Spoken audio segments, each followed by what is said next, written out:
নমস্কাৰ বন্ধুসকল, আশা কৰোঁ ভালে আছে। সংযুক্ত মুক্তি বাহিনী অসমে থোৰতে আলফাই যোৱা 7 এপ্ৰিলৰ দিনা সংগঠনটোৰ 40তম বৰ্ষপূৰ্তি পালন কৰে বঙাইগাঁৱৰ নৱনিৰ্মাণ কেন্দ্ৰত।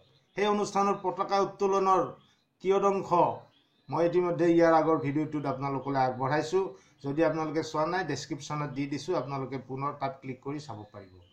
আজি আগবঢ়াইছোঁ সেই অনুষ্ঠানটোতেই সংগঠনটোৰ সভাপতি মাননীয় অৰবিন্দ ৰাজখোৱা ডাঙৰীয়াই প্ৰদান কৰা ভাষণৰ কিয়দংশ, তাত সংগঠনটোৰ বৰ্তমান পৰিস্থিতিৰ দৃষ্টিভংগী আৰু স্থিতি প্ৰকাশ পাইছে। আপোনালোকেও নিশ্চয় জানিব বিচাৰিব। আহক আমি তেখেতৰ ভাষণটো চাওঁ। ধন্যবাদ।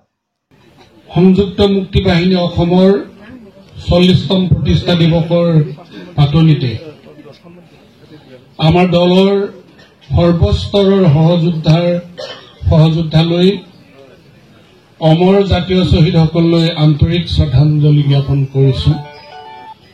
অসমৰ সমূহ খিলঞ্জীয়া অসমীয়া জনগণক প্ৰতিষ্ঠা দিৱসৰ বিপ্লৱী অভিবাদন আৰু সশ্ৰদ্ধ প্ৰণিপাত জনাইছো।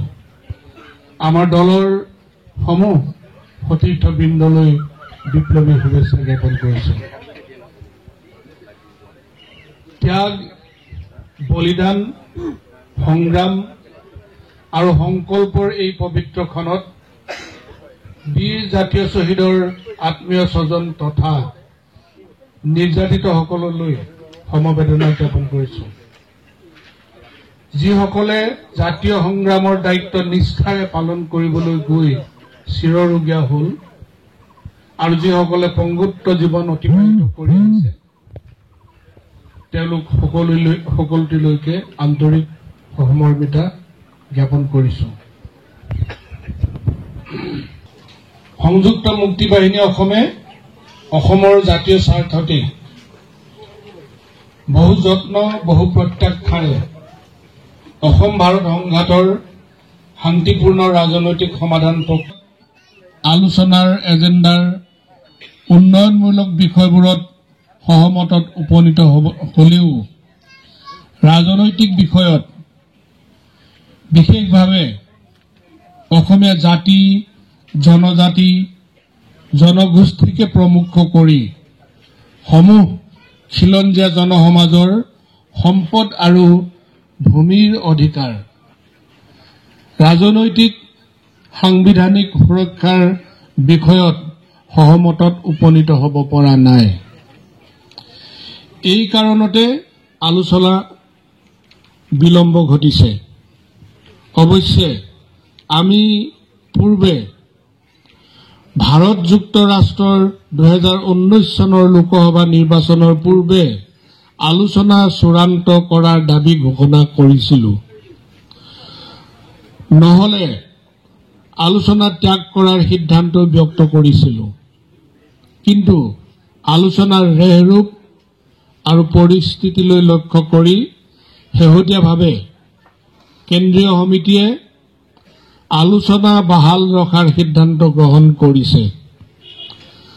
আলোচনাৰ কাংক্ষিত উদ্দেশ্য আৰু লক্ষ্যত উপনীত হ'বলৈ হাজাৰ সমালোচনা আৰু কটাক্ষ নেওচিও দৃঢ়তা আৰু ধৈৰ্যেৰে আগুৱাই যাবলৈ আজিৰ প্ৰতিষ্ঠা দিৱসৰ পবিত্ৰ ক্ষণত দলৰ সৰ্বস্তৰৰ সতীৰ্থবৃন্দলৈ আহ্বান জনাইছো।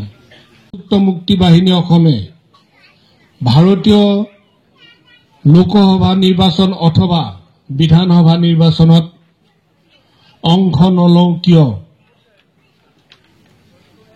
আলোচনা প্ৰক্ৰিয়া আৰম্ভ কৰাৰ প্ৰাকক্ষণত হোৱা আমাৰ দলৰ সাধাৰণ সভাৰ সিদ্ধান্ত আছে, আলোচনাৰ উদ্দেশ্য আৰু লক্ষ্যত উপনীত নোহোৱালৈকে ভাৰতীয় যুক্তৰাষ্ট্ৰৰ নিৰ্বাচনী ৰাজনীতিত অংশ লোৱাৰ পৰা দল বিৰত থাকিব।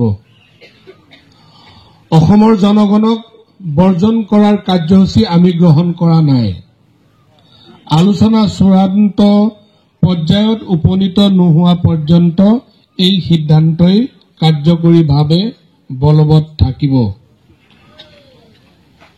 বিগত আজি কিছুদিনৰ পৰা এই যোৱা 8টা বছৰত নিৰ্বাচন আহিলেই আমাৰ সংগঠনটোৱে আমাৰ সংগঠনৰ কৰ্মকৰ্তা সহযোদ্ধাসকলে সতীৰ্থসকলক বিভিন্ন প্ৰশ্নেৰে ব্যতিব্যস্ত কৰি তোলা হয়।